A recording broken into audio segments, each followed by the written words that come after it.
BBC বাংলার অধিবেশন প্রবাহতে আপনাদের স্বাগত। আজ আপনাদের সাথে লন্ডন স্টুডিও থেকে আছি মানসী বড়ুয়া।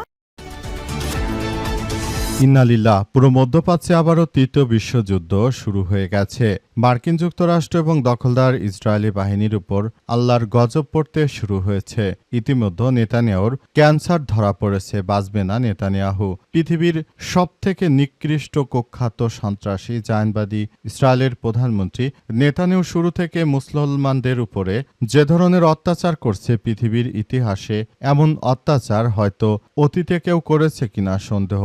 এই ইহুদিবাদী ইসরায়েলের প্রধানমন্ত্রী নেতানিয়াহু তিনি শুরু থেকে যে ধরনের কার্যক্রম চালিয়ে যাচ্ছেন, এটা আসলে অত্যন্ত ভয়ঙ্করভাবে তিনি ফুটিয়ে তুলেছেন। তিনি নিরীহ ফিলিস্তিনিদেরকে যেভাবে হত্যা করেছেন, পৃথিবীর ইতিহাসে এটি বিরল ঘটনা।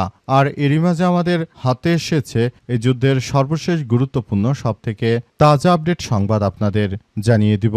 প্রথমেই জানাবো, ক্যান্সারে আক্রান্ত হওয়ার তথ্য জানালেন নেতানিয়াহু। ক্যান্সারে আক্রান্ত হয়ে যে কোনো সময় মৃত্যুবরণ করতে পারে নেতানিয়াহু। ইতিমধ্যে আসলে পরিস্থিতি ইহুদিবাদীদের জন্য থমথমে অবস্থা বিরাজ করছে।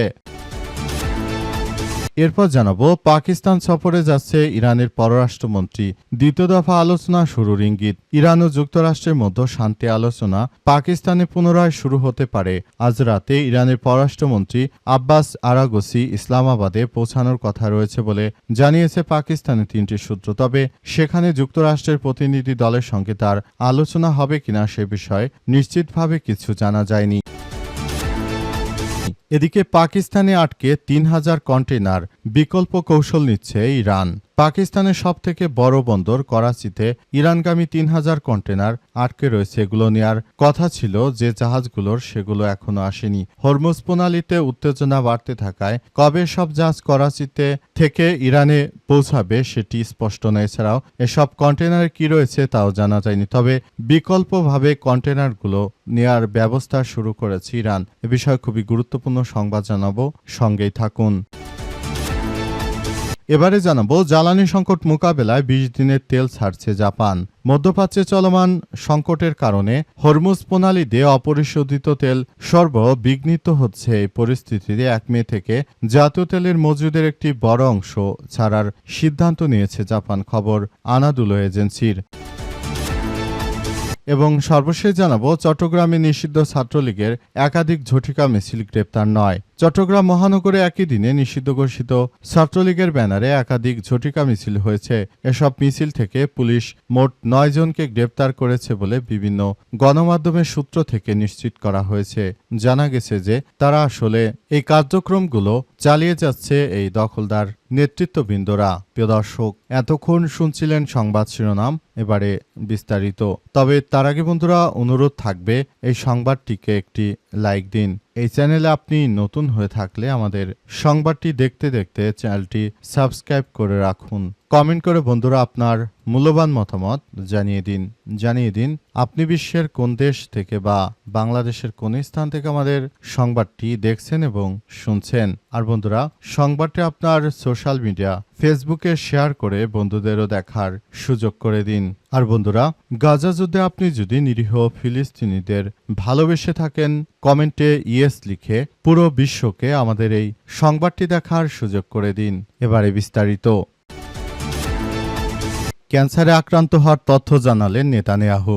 নিজের শারীরিক অবস্থা নিয়ে বার্ষিক প্রতিবেদন প্রকাশ করেছে ইসরায়েলের প্রধানমন্ত্রী বেঞ্জামিন নেতানিয়াহু। সেই প্রতিবেদনে প্রাথমিক পর্যায়ে প্রোস্টেট ক্যান্সারে আক্রান্ত হওয়ার কথা জানিয়েছেন তিনি। তবে ক্যান্সারজনিত টিউমার অপসারণের পর এখন চমৎকার শারীরিক অবস্থা আছেন বলে উল্লেখ করা হয়েছে। আজ সামাজিক যোগাযোগ মাধ্যম এক্সে দেওয়া পোস্টে নেতানিয়াহু জানিয়েছেন যে বেনাইন অক্যান্সারজনিত প্রোস্টেট বৃদ্ধির সফল অস্ত্রোপচারের পর নিয়মিত স্বাস্থ্য পরীক্ষার সময় চিকিৎসকরা প্রাথমিক পর্যায়ে একটি ম্যালিগন্যান্ট টিউমার শনাক্ত করেছে। চিকিৎসকদের চিকিৎসার মাধ্যমে আশা করছি সুস্থ হতে পারব। তার ভাষায়, তেহরান যেন ইসরায়েলের বিরুদ্ধে আরও মিথ্যাচার প্রচারণা চালাতে না পারে সেজন্যই তিনি এই সিদ্ধান্ত নিয়েছেন। অর্থাৎ তেহরান যেন তার স্বাস্থ্য নিয়ে মিথ্যা তথ্য প্রচার করতে না পারে জন্য তিনি ক্যান্সার আক্রান্ত হওয়ার কথা জানিয়েছেন। ৭৬ বছর বয়সী ইসরায়েলি নেতা ২০২৪ সালে তিনি প্রথমবার বেনাইন প্রোস্টেট বৃদ্ধির জন্য অস্ত্রোপচার করান। এরপর থেকে নিয়মিত চিকিৎসা ও পর্যবেক্ষণে ছিলেন। সর্বশেষ স্বাস্থ্য পরীক্ষায় 1 সেন্টিমিটারেরও কম আকারে একটি ক্ষুদ্র দাগ শনাক্ত করা হয়। তিনি আরও জানান, আমার প্রোটেস্টে একটি ছোটখাটো সমস্যা ছিল যা পুরোপুরি সমাধান করা হয়েছে ঈশ্বরের কৃপায়। বিষয়টি এখন অতীত। দীর্ঘ ওই পোস্টে নেতানিয়াহু আরও জানিয়েছেন যে চিকিৎসা নেওয়ার সিদ্ধান্ত নিয়েছে কারণ সম্ভাব্য কোনো ঝুঁকির বিষয়ে সময়মতো তথ্য পেলে আমি সঙ্গে সঙ্গে ব্যবস্থা নিতে চাই বলে জানিয়েছেন নেতানিয়াহু, এবং তিনি জানিয়েছেন যে আমি সদ্য আসলে সবকিছু করতে চাই এবং পরিস্থিতি মোকাবেলা করতে চাই। পাকিস্তান সফরে যাচ্ছেন ইরানের পররাষ্ট্রমন্ত্রী। দ্বিতীয় দফা আলোচনা শুরুর ইঙ্গিত। ইরান ও যুক্তরাষ্ট্রের মধ্যে শান্তি আলোচনায় পাকিস্তানে পুনরায় শুরু হতে পারে আজ রাতে। ইরানের পররাষ্ট্রমন্ত্রী আব্বাস আরাগচি ইসলামাবাদে পৌঁছানোর কথা রয়েছে বলে জানিয়েছে পাকিস্তানের 3টি সূত্র। তবে সেখানে যুক্তরাষ্ট্রের প্রতিনিধিদের সঙ্গে তার আলোচনা হবে কিনা সে বিষয়ে নিশ্চিতভাবে কিছু জানা যায়নি। সূত্রগুলোর দাবি, পাকিস্তান সরকার 2 কর্মকর্তা জানিয়েছে যে সম্ভাব্য আলোচনাকে সামনে রেখে তারা একটি কার্যক্রম আসলে চালিয়ে যাওয়ার সিদ্ধান্ত গ্রহণ করেছে পাকিস্তান। পুরোপুরি তারা মার্কিন যুক্তরাষ্ট্রের নয় বরং ইরানের পক্ষ হয়ে তারা কাজ করছে। পৃথিবীর ইতিহাসে যেসব মুসলিম রাষ্ট্র রয়েছে তার মধ্যে একমাত্র পাকিস্তানই এই মুহূর্তে যুদ্ধবিরতি করানোর জন্য তারা চেষ্টা করছে। আর অন্যান্য নামে সুন্নি যে রাষ্ট্রগুলো রয়েছে সেসব রাষ্ট্রগুলো আসলে মূলত তারা এমনভাবে কিছু কার্যক্রম চালিয়ে যাচ্ছে মনে হচ্ছে যে আসলে তারা নিজেরা শুধু নিজেদের স্বার্থ হাসিল করার জন্য ব্যস্ত রয়েছে। এর মধ্যে সৌদি আরব, কাতার, কুয়েত, বাহরাইন, ওমান সহ যারাই রয়েছে তারাই সবাই আসলে নিজেদের মতো করে শুধু স্বার্থ হাসিল করতে চায়। সুতরাং বিষয়গুলোকে খুবই গুরুত্ব সহকারে দেখা হচ্ছে যাতে করে ভবিষ্যতে আরও এই কার্যক্রমগুলো যেন এমনভাবে সৃষ্টি না হয় সেজন্য পাকিস্তানও চেষ্টা করছে। বন্ধুপ্রতিম ইরানের প্রতি তাদের যে ভালোবাসা রয়েছে সেই ভালোবাসা থেকে তারা মূলত এই সংকটগুলো মোকাবেলা করতে চাইছে। কিন্তু দেখা যাচ্ছে যে আসলে পুরো পরিস্থিতি সম্পূর্ণ তছনছ হয়ে যাচ্ছে। পরিস্থিতি অত্যন্ত জটিল আকার ধারণ করায় পাকিস্তান আসলে শেষ পর্যন্ত কি করবে সেটি এখন পর্যন্ত বোঝা যাচ্ছে না। পরিস্থিতি অত্যন্ত জটিল আকার ধারণ করেছে। পাকিস্তানে আটকে 3000 কন্টেনার, বিকল্প কৌশল নিচ্ছে ইরান।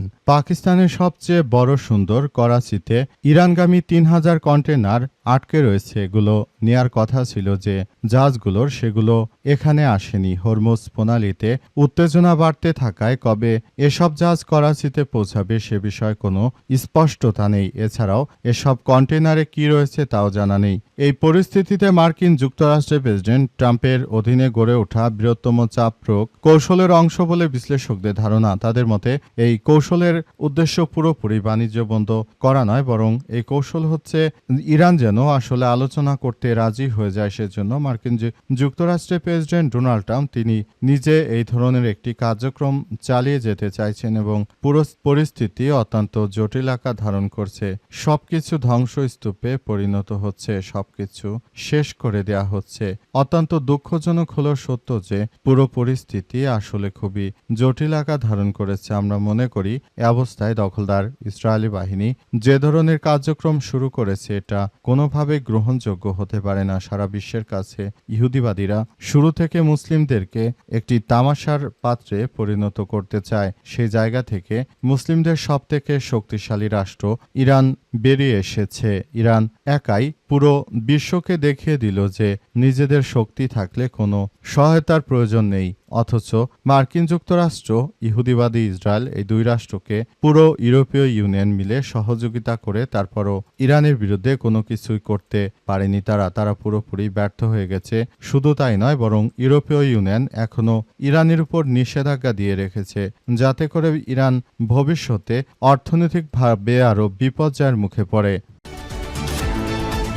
জ্বালানি সংকট মোকাবেলায় 20 দিনে তেল ছাড়ছে জাপান। মধ্যপ্রাচ্যে চলমান সংকটের মধ্যে নিজেদের অর্থনৈতিক অবস্থা আসলে পুনরুজ্জীবিত করার জন্য, অর্থনৈতিক অবস্থা ঠিক রাখার জন্য অন্তত 15 দিনের তেল ছাড়ার সিদ্ধান্ত গ্রহণ করেছে জাপান। জাপানের পক্ষ থেকে বলা হয়েছে যে আমরা চাই পুরোপুরি সবকিছু নিজেদের মতো করে আসলে কার্যক্রম চালিয়ে যেতে, যাতে করে ভবিষ্যতে আমরা সবকিছু সুন্দরভাবে গড়ে তুলতে পারি।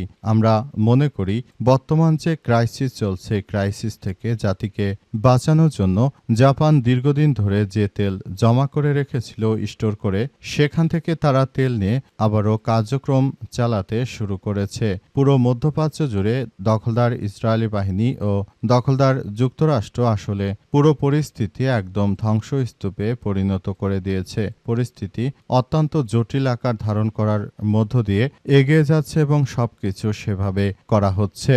দেশটির অর্থনীতি, বাণিজ্য, শিল্প মন্ত্রণালয় আজ এক বিবৃতিতে জানিয়েছে, বর্তমান পরিস্থিতিতে হরমুজ প্রণালী এড়িয়ে বিকল্প রুট থেকে তেল আনার ব্যাপার নিয়ে তারা কাজ করছে। তারা আরও জানিয়েছে যে আমরা চাই ভবিষ্যতে আরও একটি সুন্দর পৃথিবী গড়ে তোলার জন্য। সেজন্য আমরা এই কার্যক্রমগুলো আসলে চালিয়ে যেতে চাই, যাতে করে ভবিষ্যতে এমন কোনো কিছু যেন না হয় যেটার জন্য কার্যক্রমগুলো যেন আর না ঘটে, সে বিষয়টি নিয়ে সবকিছু জানা যাচ্ছে এবং পুরো মধ্যপ্রাচ্য জুড়ে একটি কার্যক্রম শুরু হয়ে গেছে।